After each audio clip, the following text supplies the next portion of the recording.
what certifications would you recommend for someone that's starting out in IT or cybersecurity or even cloud computing? Like, what certifications would you say would be the baseline to make yourself as marketable as possible? And then, which ones to branch out from there? That's a good question. So cloud has so if you go Microsoft route, you have Azure fundamentals. That's what I'm currently pursuing. Because I don't know. I'm more of an on-premise guy. Like I've physically touched everything in the stack. So now cloud is the future, like you stated. So I'm like, I need to know as much as I can about the basics of cloud so I can get to the part where I can secure the cloud, right? So I can get my CCSP is my ultimate goal for feeling like knowledgeable about the cloud. So working my way up to that certification.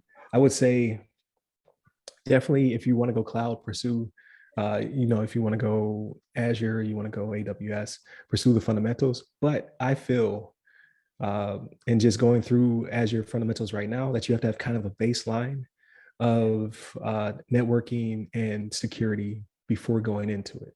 So that's saying it's not impossible. It's just like, it feels like you would have some gaps if you just went straight into the cloud. So I would recommend your like tier one certs first, like maybe ITF plus or A plus, or if you're already past that, go into your network plus and security plus.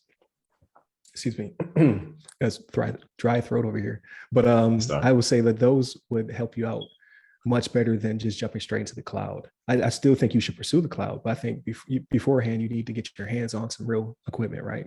So pursue one of those lower certs and actually touch some gear and then jump in the cloud, because it's very abstract and I feel as though that you will have some gaps if you try to go straight into the cloud. Absolutely. So I'm glad you said that, because for me, kind of my baseline knowledge. So I went over to a Signal Academy. The first class I took was the IT fundamentals, CompTIA IT fundamentals course. I passed that one. Then from there, I went into the Cisco networking and routing. So I went through that course. I believe it was like a 2-week course or whatever.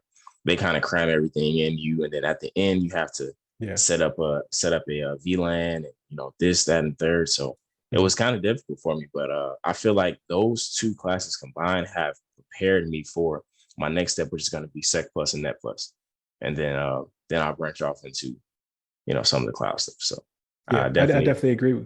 I definitely agree with that. So so you have the foundation, and you're working, like, you understand the concept of what a VLAN is, what a subnet is. Right. So you could definitely attack Network Plus. And then from there, like Security Plus, it's gone through many revisions. So I think I took it in the either 200 series or 300 series. I can't remember. Okay. I got mine back in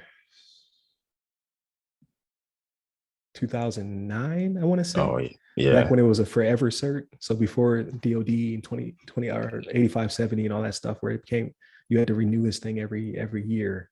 It used to be you just got it and you just had it. Right. It was a lifetime cert. And then things changed around 2010, 2011.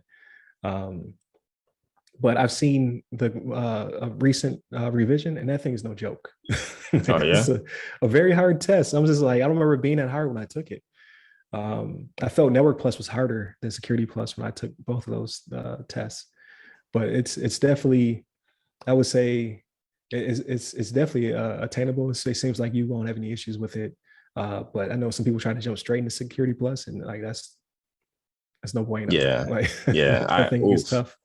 I can only imagine. I mean, I think they're on like the 600 or 700 series now, something. Yeah, they're in the 600 like series now. Yeah. Yeah.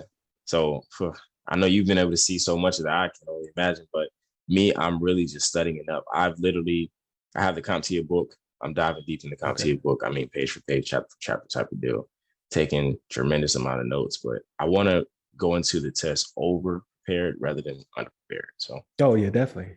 That's how I felt when I went to Security Plus, because I was more concerned about Security Plus than Network Plus. I was like, I do networking, that's my job.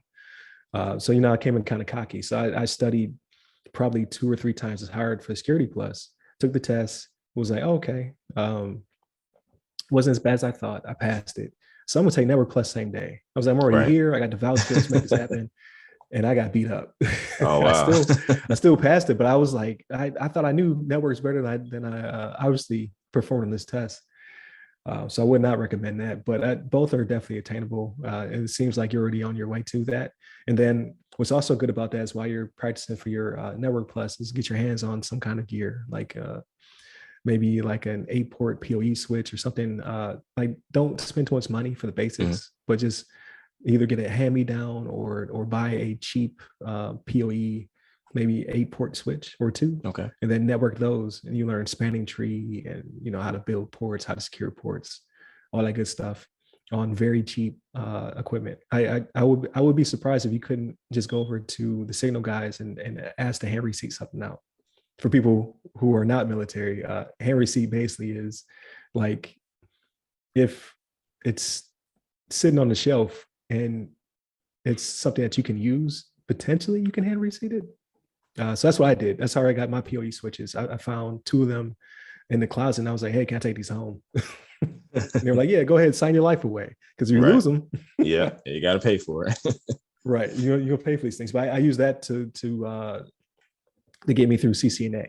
So wow. and it was just those 2 switches. I had 2 very cheap Cisco PoE switches and a handful of Ethernet cables, and I just learned how it worked. Like this is how you build a port. This is how you build a VLAN.